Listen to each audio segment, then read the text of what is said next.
খুনের বিচার চাই, খুনের ফাঁসি চাই।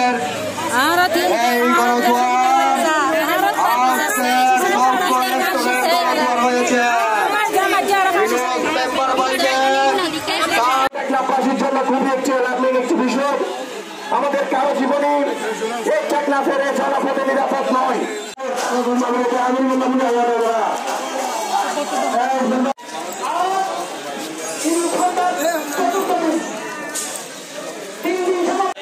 আমার ভাইয়ের যে নিঃশস্যভাবে এভাবে হত্যা করেছে তাদের ফাঁসি চায়। সবাই চিহ্নিত সন্ত্রাসী, সবাই চিহ্নিত। আমার যিনি ভিকটিম আছে আমার ভাই, ওনার ওয়াইফকে কল দিয়ে যে খবরটাকে ডাকা হয়েছে, এই খবরটাতে এখনো জব্দ করা হয়নি। আমরা এটা বলতে চাই যে ইনশাল্লাহ যত দ্রুততম সময়ে এই জায়গায় বিভিন্ন রকম যারা অপরাধের সাথে যুক্ত থাকে তারা তো নিজেদেরকে পালানোর চেষ্টা করে।